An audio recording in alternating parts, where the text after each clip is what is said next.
बहुत बहुत स्वागत है आपका आपके अपने YouTube चैनल शास्त्रार्थ में।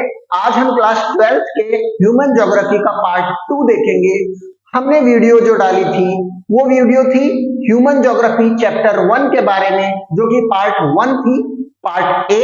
ये पार्ट 2 कल वाली क्लास का आगे वाला पार्ट। आज हम इस चैप्टर में उस चैप्टर को खत्म कर देंगे, ठीक है ना। कल हमने इंट्रोडक्शन समझा था और रिलेशनशिप समझी थी कि ह्यूमन और इन्वायरमेंट के आपस में जो रिलेशनशिप होती है उसी को ह्यूमन ज्योग्राफी कहते हैं, ठीक है। आज हम उसके आगे के पार्ट को समझेंगे। तो आज का जो हमारा टॉपिक शुरू होता है वो है फील्ड्स एंड सब fields of human geography. Okay, fields and सब फील्ड्स ऑफ ह्यूमन ज्योग्राफी। अब इस पार्ट में हमें जो चीज ध्यान देनी है उसमें हम समझेंगे कि ह्यूमन ज्योग्राफी के फील्ड क्या हैं और सब फील्ड क्या हैं। ओके, अब फील्ड मतलब क्या है ह्यूमन ज्योग्राफी? आपने तो सर पार्ट फर्स्ट में बताया था कि ह्यूमन ज्योग्राफी इंडिपेंडेंट सब्जेक्ट होता है। हाँ बेटा, ह्यूमन ज्योग्राफी इंडिपेंडेंट सब्जेक्ट होता है, लेकिन ह्यूमन ज्योग्राफी इंडिपेंडेंटली पढ़ा नहीं जा सकता। कहने का मतलब आप ज्योग्राफी को बगैर समझे ह्यूमंस को नहीं पढ़ सकते, या फिर ह्यूमंस को बगैर समझे ज्योग्राफी को नहीं पढ़ सकते। दोनों से मिलकर के बना ह्यूमन ज्योग्राफी। तो ह्यूमंस के जितनी भी चीजें हैं वो भी इसका पार्ट होंगी या इसकी सब्जेक्ट मैटर्स कहलाएंगी। वैसे ही जो नेचर के अलग अलग फील्ड हैं वो भी इस टॉपिक का पार्ट होंगे।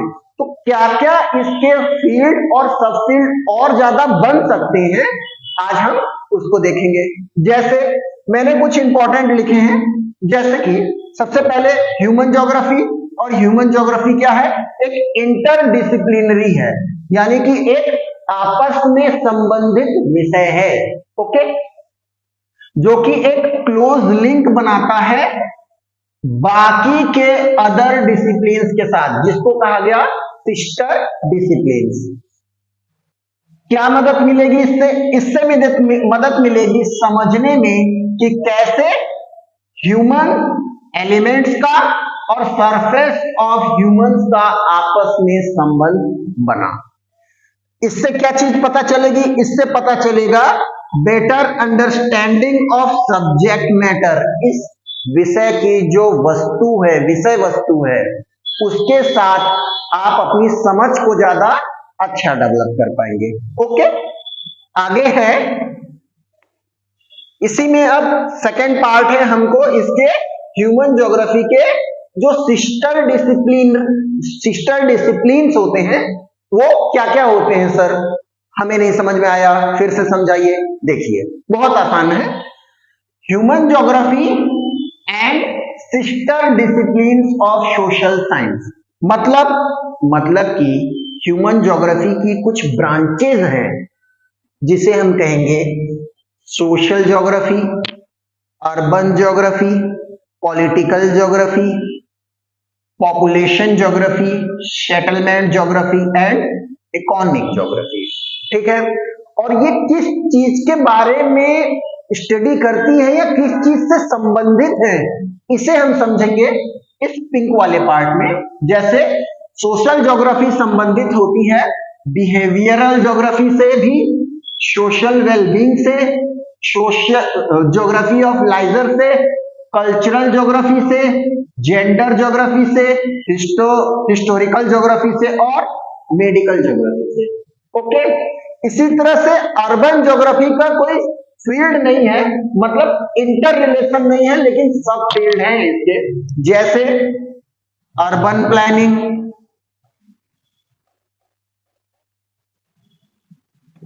रूरल प्लानिंग, इस तरह के इसके पार्ट हो सकते हैं। फिर इसके बाद आता है पॉलिटिकल ज्योग्राफी। ये संबंधित है इलेक्टोरल ज्योग्राफी से और मिलिट्री ज्योग्राफी से। ओके, इसके बाद आता है पॉपुलेशन ज्योग्राफी। पॉपुलेशन ज्योग्राफी के कोई सब फील्ड नहीं है, लेकिन इसमें पॉपुलेशन के बारे में स्टडी की जाती है। आपकी एनसीईआरटी के बुक में इसका प्रॉपर डायग्राम दिया हुआ है।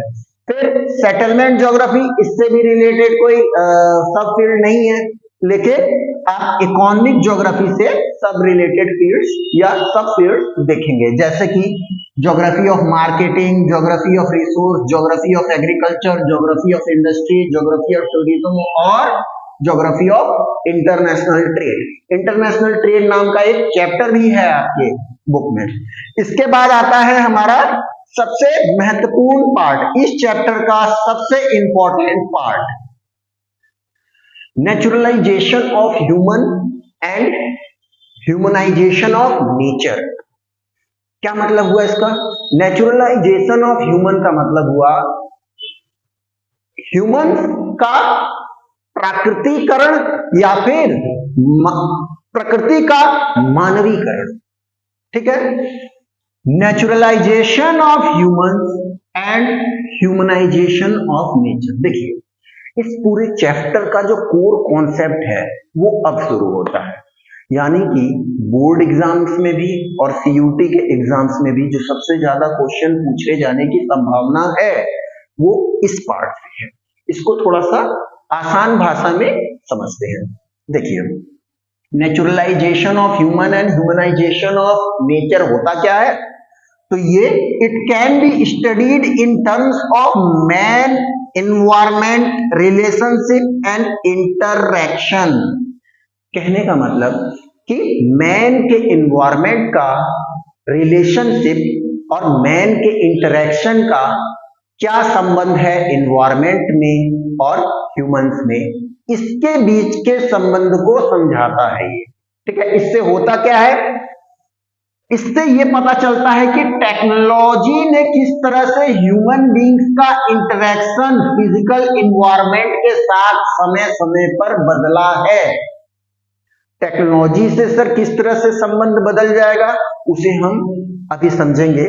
आपके मुख्य 3 कॉन्सेप्ट आएंगे, जैसे इन्वायरमेंटल डिटर्मिनिज्म, पॉसिबलिज्म और नियो डिटर्मिनिज्म। ये सबसे इंपॉर्टेंट पार्ट है इस चैप्टर का।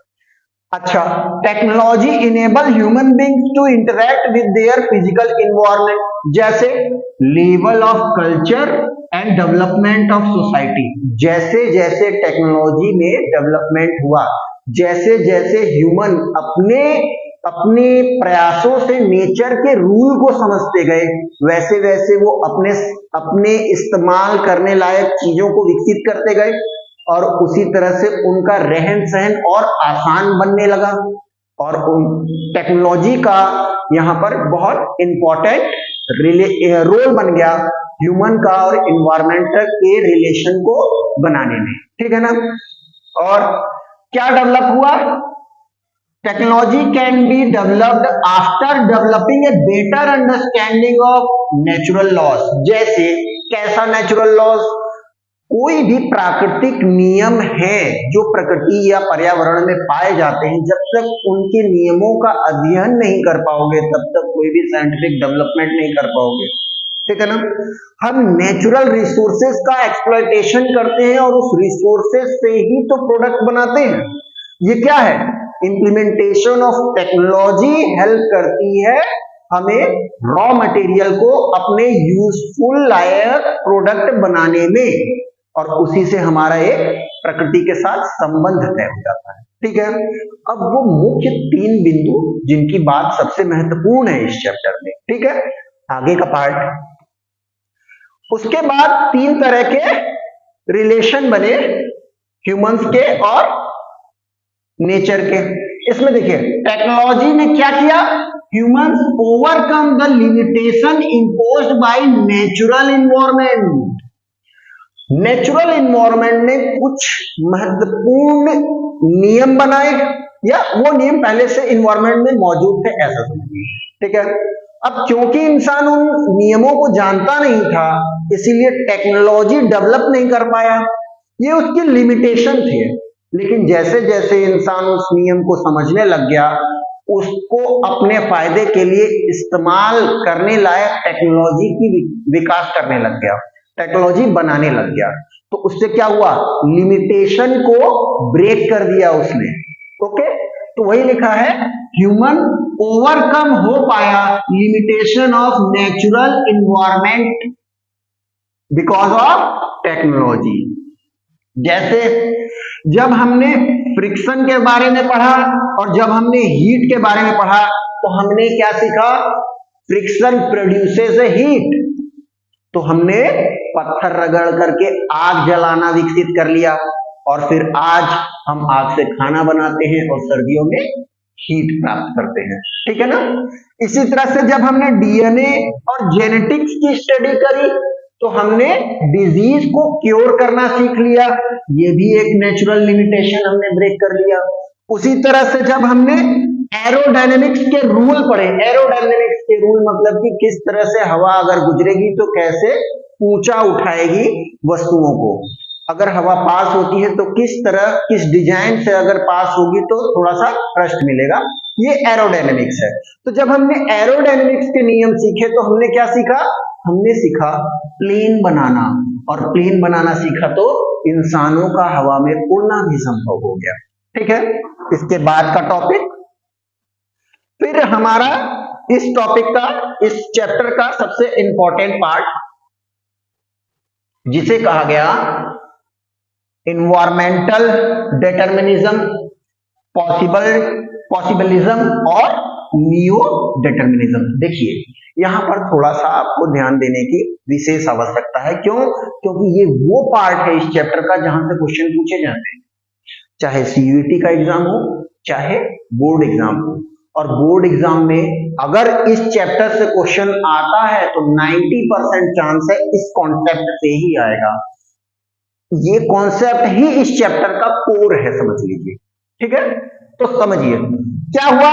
अप्रोच ऑफ ह्यूमन ज्योग्राफी को समझने के लिए 3 तरह के कॉन्सेप्ट विकसित हुए। सबसे पहले विकसित हुआ इन्वायरमेंटल डिटर्मिनिज्म। ये क्या है? मानव और प्रकृति या पर्यावरण का संबंध के बारे में हम समझ रहे थे। इसमें दोनों के संबंध में ताकतवर कौन है?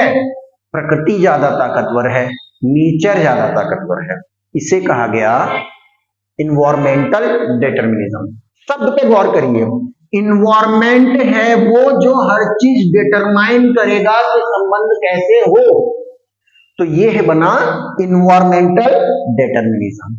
इसके बाद फिर हमने इस चीज को अध्ययन किया, कुछ समय तक इस थ्योरी पर बिलीव रखा। उसके बाद हमारी टेक्नोलॉजी विकसित होती गई, फिर हमने समझा नहीं नहीं इन्वायरमेंट डिटरमाइन नहीं करता चीजों को, एक्चुअली टेक्नोलॉजी डिटरमाइन करती है।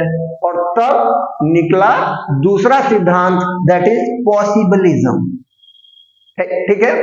इसमें हमने कहा कि इंसान की टेक्नोलॉजी है जो कि महत्वपूर्ण भूमिका निभाती है रिलेशनशिप में, न कि पर्यावरण। अभी मैं डिटेल में समझाऊंगा इसको। और फिर तीसरा सिद्धांत जो निकला वो निकला नियो डिटर्मिनिज्म। भैया यहाँ ना तो प्रॉपर पावर नेचर के पास है ऐसा मानो, ना ही प्रॉपर पावर ह्यूमन के पास है ऐसा मानो। It is wholly dependent on the neo determinism. It is what? It is balancing of power from to both the side, that is called neo determinism. अब देखिए कैसे। सबसे पहले समझते हैं इन्वायरमेंटल डिटर्मिनिज्म। ये पुराना सिद्धांत है जो सबसे पहले ह्यूमन ज्योग्राफी के ज्योग्राफर्स ने बिलीव किया कि देखिए इन्वायरमेंटल डिटर्मिनिज्म होना चाहिए। कहने का मतलब क्या कि इन्वायरमेंट ही डिसाइड करेगा कि ह्यूमन और नेचर का संबंध कैसा होगा। क्यों? क्योंकि ज्यादा पावरफुल इन्वायरमेंट है और कम पावरफुल ह्यूमन है। टेक्नोलॉजी बहुत लो लेवल की है, ह्यूमन प्रिमिटिव है, यानी कि पुरानी टेक्नोलॉजी के साथ जीता है। जैसे बारिश पड़ी और इंसान है, बारिश में इंसान भीग जाएगा, टेक्नोलॉजी नहीं है उसके पास तो वो दौड़ करके पेड़ या गुफा ढूंढने की कोशिश करेगा, ठीक है ना। तो ये क्या है? Environmental determinism. लेकिन जब थोड़ी सी टेक्नोलॉजी विकसित की तो बारिश पड़ी, तुरंत छाता खोल के तैयार। अब टेक्नोलॉजी ने भीगने से बचा लिया, तो ये क्या है? पॉसिबलिज्म। नियो डिटर्मिनिज्म को हम और अभी देखेंगे, पहले देखते हैं इन्वायरमेंटल डिटर्मिनिज्म के इंपॉर्टेंट पॉइंट। अगर क्वेश्चन आ जाता है तीनों पर तो आपको ये सारे ही बिंदु मेंशन करने होंगे अपने आंसर में। ओके, तो देखिए इस समय नेचर ज्यादा पावरफुल है, यानी कि एक्टिव फोर्स क्या है, नेचर है। पैसिव फोर्स क्या है, ह्यूमन है, क्योंकि कमजोर है। संबंध कैसा बनेगा वो कौन तय करता है, कमजोर या ताकतवर? ताकतवर तय करता है कि संबंध कैसा बनेगा। इन्वायरमेंट ताकतवर है तो तय इन्वायरमेंट करेगा, ठीक है ना। यहां पर नेचर को मदर नेचर कहा गया, ठीक है ना। Human being adopted the limitation, human being समझ गए कि उनके ऊपर लिमिटेशन है और उस लिमिटेशन के अकॉर्डिंग खुद को मॉडिफाई करना पड़ा उनको, ठीक है ना कि इन्वायरमेंट ने ह्यूमन के अकॉर्डिंग मॉडिफाई किया। ओके, समझ रहे होंगे जो बिंदु मैं समझाना चाह रहा हूं। ओके, फिर क्या हुआ, natural environment, limitation imposed by the natural environment. Natural environment humans पर लिमिटेशन इंपोज कर देता है। उसके बाद directly interaction with the natural environment, ऐसे में नेचुरल प्रकृति के साथ ह्यूमन का डायरेक्ट इन्वॉल्वमेंट था, ठीक है ना। दूसरा स्टेजेस ऑफ नेचुरलाइजेशन और नेचुरलाइज्ड ह्यूमन, इस इन्वायरमेंटल डिटर्मिनिज्म को कहा गया है it was the stage of naturalised human, ठीक है ना। इसमें एक्टिव फोर्स नेवर है और ह्यूमन पैसिव फोर्स है, और प्रिमिटिव ह्यूमन डेवलपमेंट है। ह्यूमन डेवलपमेंट बिल्कुल प्रिमिटिव है। इंसान बहुत पुराने झोपड़ी टाइप के घरों में या फिर गुफाओं में रह रहे हैं, उनके पास ज्यादा टेक्नोलॉजी डेवलपमेंट नहीं है। आप ऐसा इमेजिन कर सकते हैं कि बिल्कुल अर्ली मेडिवल पीरियड टाइप के लोग हैं, ठीक है ना। बहुत बड़े स्तर पर बीमारियां फैलती हैं, बहुत बड़े स्तर पर इंसानों को स्ट्रगल करना पड़ता है केवल जीने के लिए, अगेंस्ट प्रकृति एंड अगेंस्ट देयर पेट भरने के लिए जीना पड़ता है बहुत ज्यादा, ठीक है। इसके बाद आया पॉसिबलिज्म। यहां आते आते तक इंसान थोड़ा सा टेक्नोलॉजी डेवलप करने लग गया, ठीक है ना। अब इंसान जब टेक्नोलॉजी डेवलप करने लग गया तो उसे समझ में क्या आया, उसे समझ में आया कि हम टेक्नोलॉजी के दम पर नेचर के साथ ह्यूमन के संबंधों को डिटरमाइन कर सकते हैं, यानी कि हम तय कर सकते हैं कि संबंध कैसा होगा, ठीक है ना। अब पॉसिबलिज्म में क्या क्या इंपॉर्टेंट पॉइंट है, थोड़ा इसको देखिए। यहां पर एफिशिएंट टेक्नोलॉजी है, कल्चरल एंड सोशल सोसाइटी ये डेवलप हो चुकी है, इंसान टेक्नोलॉजी को विकसित कर चुका है, तो वो जो मूलभूत फेनोमेनन नेचुरल होते हैं उनको वो अपनी तरफ से रोक सकने में समर्थ है, ठीक है ना। जैसे मैंने एग्जांपल बताया, पानी पड़ेगा तो अब टेक्नोलॉजी है कि छाता खोल ले तो भीगेगा नहीं, ठीक है ना। इसके बाद क्या है, human understand the environment, control, develop natural resources. Human natural resources को डेवलप कर सका, क्यों? क्योंकि उसने नेचुरल फेनोमेनन को समझा और नेचुरल नियम को, लॉ को कंट्रोल करना सीख पाया, ठीक है। इसके बाद आया nature provide opportunity, human beings make a use of opportunity. तो यहां से ये निकल करके आया सिद्धांत कि नेचर का तो काम है कि वो आपको अपॉर्चुनिटी देती रहेगी और ये आपका दायित्व है कि आप उस अपॉर्चुनिटी को यूज करो, यानी कि पॉसिबलिज्म का सिद्धांत यहां से निकल के आया। लेकिन ये भी देख लिए एब्सोल्यूट ट्रू नहीं था, इसमें भी कुछ खामियां थी, इसमें भी कुछ खामियां थी। अच्छा, इसमें एक्टिव फोर्स क्या होगी, इसमें एक्टिव फोर्स होगी ह्यूमन, और पैसिव फोर्स हो गया आपका नेचर। बिल्कुल विपरीत, जो पहले था इन्वायरमेंटल डिटर्मिनिज्म उसका बिल्कुल विपरीत हो गया, ठीक है। इसके बाद आया नियो डिटर्मिनिज्म, ये नया सिद्धांत था, ये एक नए ज्योग्राफर ने इस सिद्धांत को दिया, ठीक है। वो क्या है, concept was given by Griffith Taylor, most important नाम, सीयूईटी में भी पूछा जा सकता है और बोर्ड में भी पूछा जा सकता है, हाईलाइट कर लीजिए डबल स्टार बना के, ये नाम बहुत इंपॉर्टेंट है। Who give the neo determinism, तो ग्रिफिथ टेलर ने ये डिटर्मिनिज्म दिया, ओके। इसके बाद क्या है इसमें क्या बात कही गई, देखिए यहां पर इन्होंने ये कहा कि देखो ना तो ह्यूमन हर सिचुएशन में एक्टिव हो सकता है ऐसा मानो, ना नेचर हर सिचुएशन में एक्टिव रह सकता है ऐसा मानो। ये सिचुएशन बदलती रहती है, कैसे कैसे समय के साथ कैसे कैसे रिलेशनशिप चेंज होते रहते हैं। इसके बैलेंस को कहा इन्होंने कि यही नियो डिटर्मिनिज्म है। कहने का मतलब कि इन्होंने एक मिडिल पाथ की बात की जो कि इन्वायरमेंटल डिटर्मिनिज्म और पॉसिबिलिज्म के बीच का रास्ता था। ठीक है, यहां तक कोई डाउट नहीं। अब आगे, ये नियो डिटर्मिनिज्म वाला पार्ट बहुत इंपॉर्टेंट है, तो इसे थोड़ा सा ध्यान से देखिएगा। एक बार ना समझ में आया दोबारा प्ले करके देख सकते हैं। ठीक है, आपकी कोई भी क्वेरी हो तो आप इसमें हमारे कमेंट में पूछ सकते हैं। मैं सारे ही कमेंट को देखता हूं, तो जब भी मुझे मौका मिलेगा मैं आपको पर्सनली इस पे रिप्लाई कर दूंगा। ओके, अब अगला पार्ट देखिए, ये क्या है, कॉन्सेप्ट क्या है, इसकी थोड़ी सी डिटेलिंग समझते हैं। ठीक है ना। ही डिस्क्राइब द कॉन्सेप्ट, उन्होंने कॉन्सेप्ट को डिस्क्राइब किया एक एग्जाम्पल के साथ। उन्होंने एग्जाम्पल किसका दिया, उन्होंने एग्जाम्पल दिया ट्रैफिक सिग्नल लाइट का एग्जाम्पल। ठीक है ना। अब ट्रैफिक सिग्नल लाइट के एग्जाम्पल से क्या मतलब है अभी देखते हैं। देखिए, जैसे ट्रैफिक की लाइट होती है ना, सबसे ऊपर रेड, उसके नीचे येलो, सबसे नीचे ग्रीन। ठीक है ना।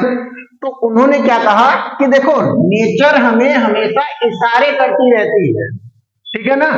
और जब भी नेचर में रेड सिग्नल होता है तो वो समय होता है रुकने का। जब भी नेचर में येलो लाइट होती है तो उसका मतलब होता है गेट सेट। और जब भी नेचर में रेड लाइट होगी तो उसका मतलब होगा गो, यानी कि stop, get set and go. इसी को कहा गया नियो डिटर्मिनिज्म। इसका एक और नाम है स्लो और या फिर स्टॉप एंड गो डिटर्मिनिज्म। ठीक है ना, स्टॉप एंड गो डिटर्मिनिज्म। अब ध्यान दो, सर नेचर में कब रेड लाइट होती है, सर नेचर में कब येलो लाइट होती है, सर नेचर में कब ग्रीन लाइट होती है, नहीं होती। ये एक एग्जाम्पल दे रहे हैं इन्वायरमेंट की घटनाओं का, ह्यूमन की घटनाओं या ह्यूमन की एक्टिविटी से रिलेट करके। नेचर में कभी red light, red signal, green signal या येलो सिग्नल नहीं मिलता, ये बात सच है। लेकिन जब भी नेचुरल फेनोमेनन के अंदर डिसबैलेंस होता है या फिर नेचुरल लॉज या नेचुरल इन्वायरमेंट के अंदर बहुत ज्यादा चेंजेस आते हैं, तो कहने का मतलब वो रेड सिग्नल है कि बैलेंस बिगड़ रहा है, रुक जाओ, जो ह्यूमन डेवलपमेंट एक्टिविटी चल रही है उसे रोक दो। जब नेचर थोड़ी सी स्टेबल होती है तो ये वो समय होता है जब इंसानों को इशारा मिलता है कि ये येलो लाइट वाला टाइम है, थोड़ा सा डेवलपमेंट के लिए प्रिपेयर हो जाओ। और जब नेचर एकदम शांत होती है तो वो टाइम होता है अपॉर्चुनिटी को ऑब्टेन करने का, और वही होता है ग्रीन सिग्नल। ठीक है, मैं जहां पहुंचाना चाह रहा हूं उम्मीद है वहां पहुंचे होंगे आप लोग। अगला देखिए, there is a neither a situation of absolute necessity, यानी कि इन्वायरमेंटल डिटर्मिनिज्म की एब्सोल्यूट बिलीव करें ये भी जरूरी नहीं है, और nor a condition of absolute freedom, यानी कि पॉसिबिलिटी पर पूरे पक्के तरीके से विश्वास कर ले ये भी जरूरी नहीं है। एक्चुअली में ह्यूमन ज्योग्राफी में ह्यूमन और नेचर का संबंध बैलेंस की बात है। जैसे मैं कहूं पेड़ों की कटाई करके बहुत ज्यादा लकड़ियों का इस्तेमाल किया जा रहा है, और उस लकड़ियों के इस्तेमाल से ह्यूमन अपने घर वगैरह बना रहा है, अपने आप को डेवलप कर रहा है। लेकिन कितना पेड़ काटोगे? जब पेड़ कटता ही जाएगा तो मौसम में बदलाव आएगा, जमीन बंजर होने लग जाएगी, और जब ऐसा ज्यादा होने लग जाएगा तो अकाल जैसी संभावनाएं होंगी, क्योंकि मॉनसून नहीं आएगा। तो ये क्या सिग्नल है? ये रेड लाइट का सिग्नल है कि अब रुक जाओ। ठीक है, फिर जैसे ही आप एफॉरेस्टेशन करेंगे, पेड़ लगाएंगे, तो धीरे धीरे ग्राउंड लेवल ऊपर आएगा, धीरे धीरे जो मॉनसून बिगड़ गया था वो दोबारा लेवल पे आने लगेगा। ये क्या सिग्नल है? ये सिग्नल है येलो लाइट।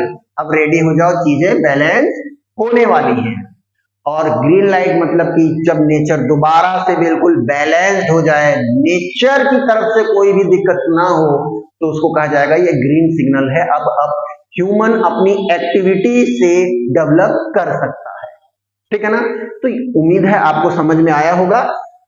नियो डिटर्मिनिज्म, देखिए तीनों ही इंपॉर्टेंट हैं, लेकिन सबसे ज्यादा इंपॉर्टेंट ये पार्ट है नियो डिटर्मिनिज्म। इसका नाम जिस ज्योग्राफर ने ये थ्योरी दी उसका नाम इंपॉर्टेंट है और ये भी इंपॉर्टेंट है। अब आगे थोड़ा सा समझते हैं इसको और देखिए आगे का पार्ट है, एक क्वेश्चन बताइए मुझे, why it is known as stop and go. Sir इसको स्टॉप एंड गो क्यों कहा आपने, उसको समझिए। ये हो सकता है एज इट इज बोर्ड में क्वेश्चन पूछ लिया जाए, कोई बड़ी बात नहीं है क्योंकि बहुत महत्वपूर्ण सवाल है। Why the neo determinism is stop and गो। ये स्टॉप एंड गो क्यों कहलाता है, क्योंकि without harming natural environment human being can modify the nature according to their need when nature permit to modify। बहुत important line, when nature permit to modify, यानी कि green signal दे दे तब, ठीक है ना, इसीलिए इसको गो कहा गया। लेकिन जब नेचर अलाउ ना करे तुम्हें तुम्हारी एक्टिविटी करने के लिए, तो तुम्हें रुक जाना चाहिए, तुम्हें मतलब ह्यूमंस को रुक जाना चाहिए, तो वहां पर समझ लो कि लाल सिग्नल है, इसीलिए स्टॉप कहा गया है इसको। If human do not consider the damage of environment it would lead to the problem. फिर समस्याएं हो सकती हैं, प्रॉब्लम हो सकता है। प्रॉब्लम सर कैसे कैसे हो सकते हैं, प्रॉब्लम्स जैसे ग्रीन हाउस इफेक्ट देखने को मिलेगी, जैसे ओजोन लेयर डिप्लेशन, ओजोन परत में जो छेद हो रहा है वो भी ह्यूमन एक्टिविटी की वजह से हो रहा है, ऐसी घटनाएं देखने को मिलेंगी। ग्लोबल वार्मिंग देखने को मिलेगी, धरती का औसत टेम्परेचर बढ़ता जा रहा है, ऐसी घटनाएं देखने को मिलेंगी। फिर इस चैप्टर में हल्का सा बताया गया है, आपको थोड़ा सा बताया गया है स्कूल ऑफ थॉट के बारे में, थोड़ा सा इसे देख लीजिए, छोटा सा पार्ट है, हो सकता है सीईटी में इससे क्वेश्चन आ जाए और बोर्ड में भी पूछ सकता, कोई बड़ी बात नहीं है।